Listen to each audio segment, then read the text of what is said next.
The new national security strategy from Donald Trump is not a simple misunderstanding, nor is it a mere isolated occurrence. It is a clear declaration of outright hostility against the European Union. It explicitly designates us as adversaries. It provides legitimacy for the extreme right, and it openly embraces a world that is governed by autocrats and by billionaires who have no scruples whatsoever. Our historical obligation is absolutely clear: to transform Trump's national security strategy into nothing less than the European Union's Declaration of Independence. And I want to address you directly, Mr. Weber. You cannot claim to be defending the European project while making deals with Trump's allies in this chamber, with the false patriots of the far right who want to destroy Europe. Mr. Weber, when you ally yourself with extremists, you adopt Trump's values as your own. And then that's why I ask myself, that are these the values defended by the European People's Party? The values of those who dismantle media outlets, attack universities, and threaten judges and journalists? And there can be no possible equidistance between European democracy and Trumpist authoritarianism. Let us be absolutely clear on this. And I also address you directly, Madam von der Leyen. Flattery has failed. Appeasement has failed. European history is quite clear on this point. Appeasing autocrats has never brought peace, only more aggression.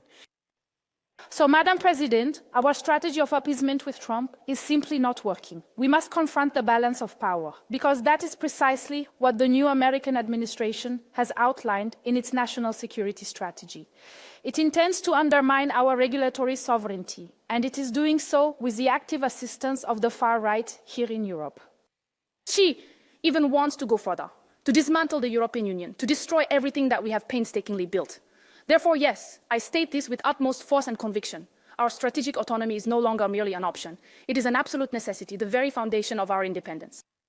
The path you are proposing for this, Mrs. von der Leyen, is legally highly risky. Frankly, I don't understand why the risks aren't being discussed here, because unlike the interest on frozen Russian assets and the wealth of war-involved oligarchs, many member states, the European Central Bank and the International Monetary Fund warned against using Russian state assets. Why aren't we talking instead about civilian reconstruction bonds, which could be given as loans to Ukraine and then repaid with Russian reparations? That would be legally sound and truly help the people of Ukraine.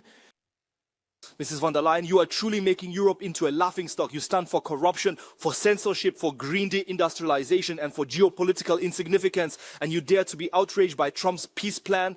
Where has your peace plan been all these years? You torpedoed Orban's peace initiatives, and now you're finally engaging in negotiations. Why not earlier? So much could have been spared for Ukraine and for us as well. Approximately 3 years of recession. For what? For golden oligarch toilets? For billions to a corrupt leadership in Kiev, one that is fleeing from its own people, and for 19 sanction packages that are hurting us more than Russia. This is not a peace plan at all. This is sheer stupidity. Your entire approach is nothing but geopolitical amateurism, poor relations with the United States, poor relations with China, poor relations with Russia, and a dwindling influence worldwide. That is no way to conduct foreign policy.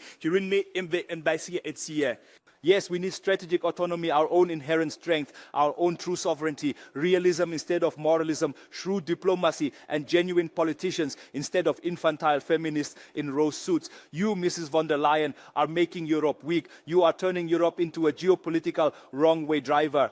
The national security strategy of the United States clearly indicates that international relations are undergoing a significant reordering.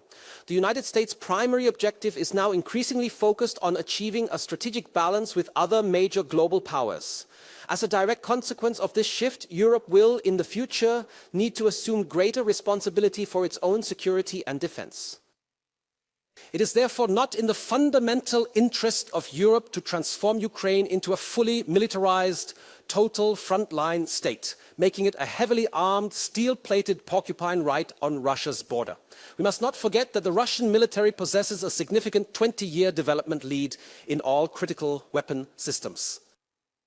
Ladies and gentlemen, the director of the NATO intelligence agency made it clear at the start of this year that he had absolutely no indication whatsoever that Russia would want to attack an EU member state following the war in Ukraine.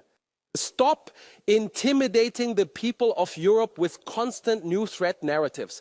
Let's finally begin a serious, constructive dialogue also with the Russian Federation. I deeply regret that last week Belgium was singled out for raising legitimate legal and financial concerns regarding the European Union's plan to use frozen Russian central bank assets currently parked at Euroclear to support Ukraine. Why are these questions legitimate? Because there is simply no such thing as free money. There is always an inherent risk, and nobody has considered who will ultimately bear the cost. Belgium was asked to carry all the wave alone, to bear as one member state and its taxpayers a disproportionate share of the legal and financial risk. How is that fair and realistic? As a democratically elected member of this parliament, I feel it is my duty to state this clearly. Blackmail and threats of isolation, such as those we witnessed last week, are certainly not the path to a stronger, more unified Europe. No sovereign member state should ever be treated as a mere vessel or an instrument. Trump has declared war on Europe. He has admitted he will manipulate elections in European countries to bring the far right to power. Why do we have only one American ambassador in European territory after this illegal threat to our sovereignty? But no, you don't sanction the United States, you obey it, you increase military spending because Trump orders it. You reimpose military service so that our sons and daughters become the infantry of the United States' wars. Your hypocrisy is killing Europe. Security is a welfare state. Weapons and the United States are our worst enemy.